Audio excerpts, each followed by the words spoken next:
This is the cutting and the sewing process on how I made this backless halter neck mini satin dress. Greetings everyone, and let's get started. For this project, I am using a satin or a Duchess fabric.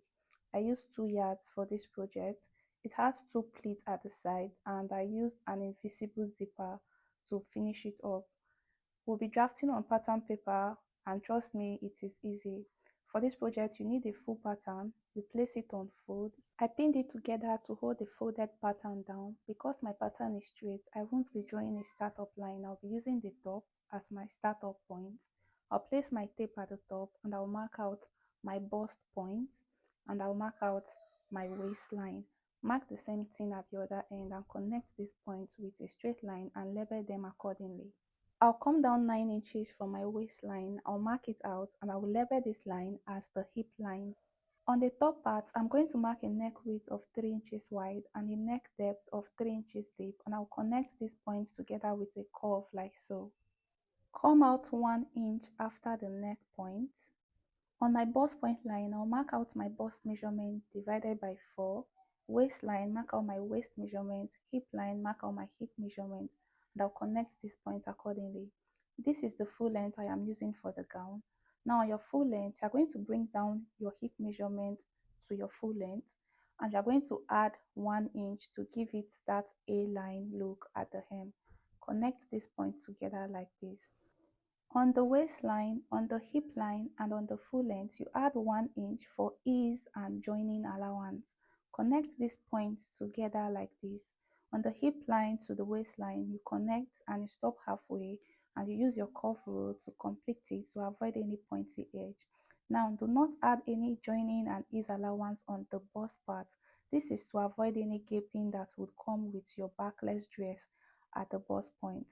Next, you connect from the bust point to the 1 inch point. There's no measurement for this, but the deeper your curve, the narrower it will be when you are done sewing.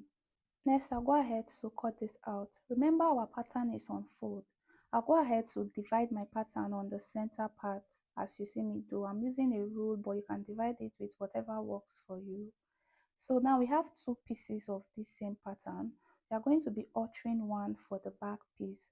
Now the first thing to do is to mark out your waistline and the bust point. After marking this out, I'll just label them accordingly.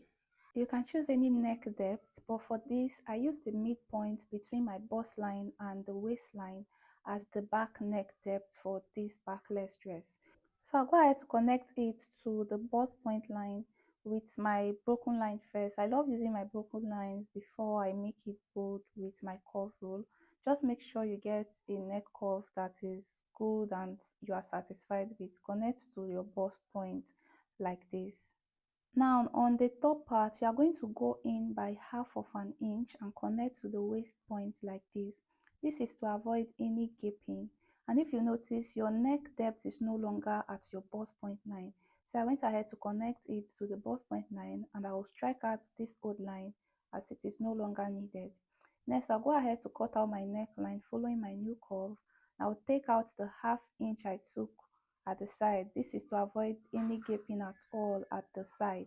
Now this is what we are using for the back piece, and you should make sure that the side of the back and the front is aligning at the bust point. You don't want any excesses or shortage at that point. Now we are going to be making the cowl effect for the front part. Now on the bust point line, you are going to slash to the side.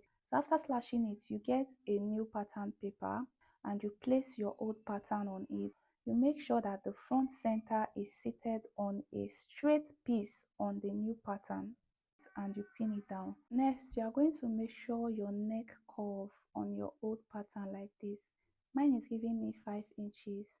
Make sure that the center of your new pattern is very straight as it will make the next step easier.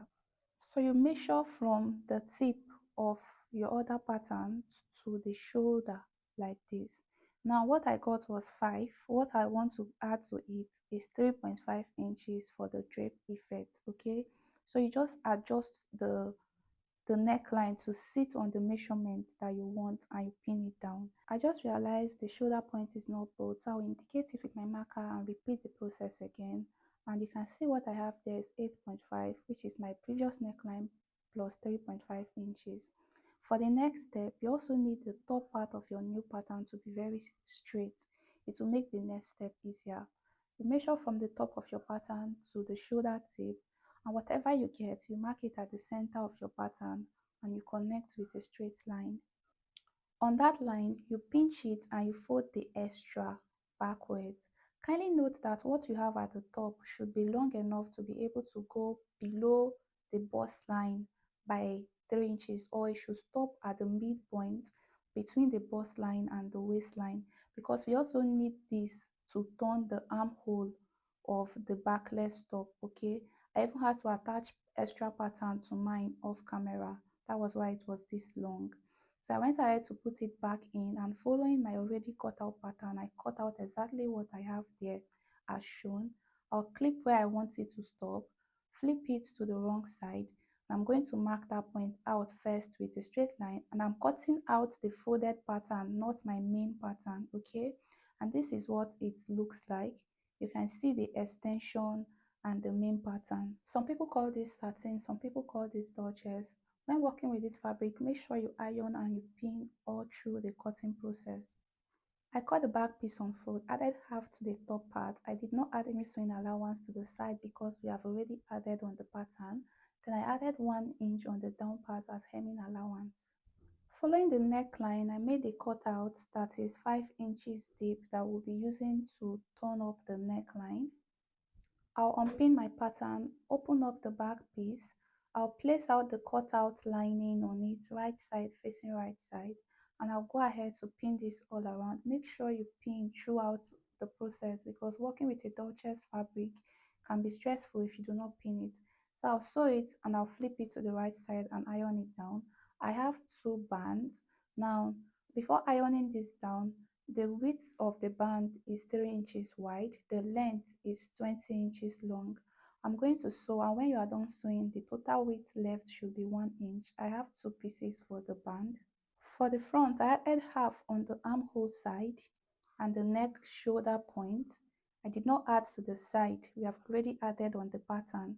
Then I added 5 inches on the hem instead of 1 inch because of the pleat at the side. Next, you are going to clip the waist point on your fabric, then you can go ahead to unpin your pattern. Next, I'll open up the folded fabric, pick one point to put the pleat.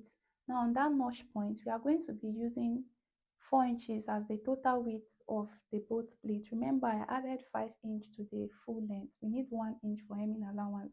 So the both of your pleats should take 4 inches, and you should make it facing upwards like this. Let me show you how to fix the band neatly. After sewing your band and flipping it to the right side, you should have one part that is unsewn. Place that unsewn point at this point and you go ahead to sew it down with half of an inch first. After sewing this down, you take this other part and you flip it on it like so. Then you go ahead to sew it down again. After sewing this down, you go ahead to flip it to the right side, and this is what it should look like. Next, you are going to take the turn up and you are going to flip it down, keeping your band inward.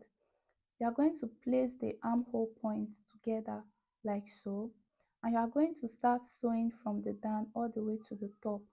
You should stitch immediately after your band, okay? Stitch it down into the armhole and you make sure you are sewing the both of them equally. Do the same thing for the second side. You put the band inward, place the 2 armhole points together and you sew it down. After sewing this down, you go ahead to cut out the excess. You do the same thing for the second side. Then you go ahead to turn it up to the right side. So this is what it looks like at this point. So you go ahead to iron it to keep it down. This is the cowl effect. I've also go ahead to top stitch the pleats in place. Next, for the back part, I have turned the neckline, but I have not ironed it yet. I'll do the ironing when I'm done. Alright. Now to shape this, you are going to place this right side facing right side. I remember we added 1 inch seam allowance at the side, but we are going to be shaping with half of an inch to give it ease. Make sure you pin this all around as it will help you get a nice stitch and avoid any shortages and excesses. Now this is what the hem will look like because of the pleat we took on one end. All you have to do is to take your scissors and you blend it correctly. Do not worry, it will come out looking straight when you wear it, okay? So next I'll go ahead to fold it down, iron and shape the sides. This is the cowl effect. This is the pleat at the side. I fixed an invisible zipper at the other side. I have a detailed tutorial on how you can easily fix this with a manual machine and a normal machine footer. I will link it in the comment section. Check out other tutorials that you might like on the channel. See you in the next one. Bye.